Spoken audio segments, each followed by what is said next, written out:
કોન્ટ્રાક્ટમાં corruption, તંત્રની બેદરકારી અને લિટરલી આગ લાગે એટલે તબેલાને તાળું મારવા જેવી આખી વાતો, એ બધી જે લાચારી, લાપરવાહી આ બધું જ ચાલી રહ્યું છે આપણે ત્યાં, એને કારણે વધુ એક દુર્ઘટના ગુજરાતની અંદર થઈ છે. કમનસીબે મારા રાજકોટની અંદર ગેમ ઝોનમાં આગ લાગી છે અને આગ એસીના સ્પાર્કને કારણે લાગી, પણ પછી પતરા એટલા નબળા વાપરવામાં આવેલા હતા કે આખા ઓગળી ગયા અને એને કારણે કેટલાય લોકો ભડથું થઈ ગયા છે. એક બાજુના ભાગમાંથી જ હજી તો કાઢવામાં આવ્યા છે મૃતદેહો.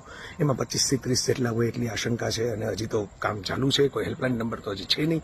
અને પછી બધી તપાસની ને બધી મોટી મોટી વાતો થાય છે અને એમાંથી મોટી ભાગની વાતો ખોટી હોય છે. હું બહુ સ્પષ્ટપણે કાયમ માટે કહું છું, હું એક જ એવો લેખક છું કે જેણે મોરબીના ઝુલતા પુલ ઉપર પણ સ્ટેન્ડ લીધેલું કે આ કોઈ માનવ સર્જિત દુર્ઘટના નથી. આ માત્ર ને માત્ર લાપરવાહી, બેદરકારી, ભ્રષ્ટાચાર, કામચોરી, મનફાવે માણસોને ભરી દેવા અને જે તે માલ સામગ્રી વાપરવાની હોય નબળી વાપરવી એને કારણે થયેલી છે. આવું જ મેં સુરતમાં આગ થઈ ત્યારે પણ લખેલું, તક્ષશિલાવાળી, અને વડોદરાની અંદર બાળકો ગુજરી ગયા જ્યારે બોટની અંદર ત્યારે લખેલું. પણ આપણે ત્યાં મિલીભગતથી આવા બધા કામ ચાલતા હોય છે. જ્યારે આવી કંઈ ઘટના બને ત્યારે લોકો થોડીક વાર જાગે છે, પછી પાછા ઊંઘી જાય છે અને એક આખી મંડળી હોય છે જે સતત વાહ કર્યા કરતી હોય. એટલે લોકલ તંત્રને કે ઉપર બેઠેલા માણસોને પૂરી સાચી વાતની ખબર જ ન પડવા દે, કોઈ ફરિયાદનો સવાલનો અવાજ જ ન સાંભળવા દે. બહુ ભયંકર દુર્ઘટના છે, બહુ કરુણ દુર્ઘટના છે. કંઈ બધા માણસો ડિઝનીલેન્ડ થોડા જવાના, મિડલ ક્લાસના માણસો વેકેશન હોય, રજા હોય તો પોતાની આસપાસ જ ફરવા જાય અને મોત લઈને.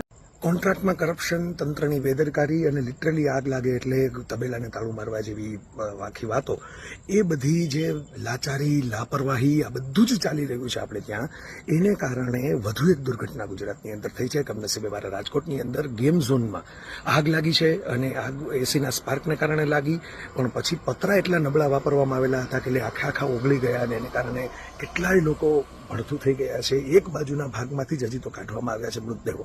એમાં 25 થી 30 જેટલા હોય એટલી આશંકા છે અને હજી તો કામ ચાલુ છે. કોઈ હેલ્પલાઇન નંબર તો હજી છે નહીં.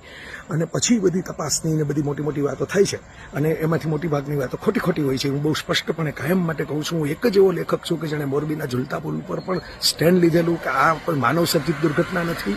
આ માત્ર ને માત્ર લાપરવાહી, બેદરકારી, ભ્રષ્ટાચાર, કામચોરી, મનફાવે માણસોને ભરી દેવા અને જે તે માલ સામગ્રી વાપરવાની હોય નબળી વાપરવી એને કારણે થયેલી છે. આવું જ મેં સુરતમાં આગ થઈ ત્યારે પણ લખેલું, તક્ષશિલાવાળી, અને વડોદરાની અંદર બાળકો ગુજરી ગયા જ્યારે બોટની અંદર ત્યારે લખેલું. પણ આપણે ત્યાં મિલીભગતથી આવા બધા કામ ચાલતા હોય છે.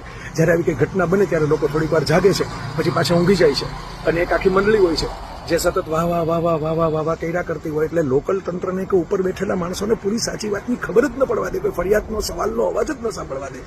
બહુ ભયંકર દુર્ઘટના છે, બહુ કરુણ દુર્ઘટના છે. કંઈ બધા માણસો ડિઝનીલેન્ડ થોડા જવાના, મિડલ ક્લાસના માણસો વેકેશન હોય, રજા હોય તો પોતાની આસપાસ જ ફરવા જાય.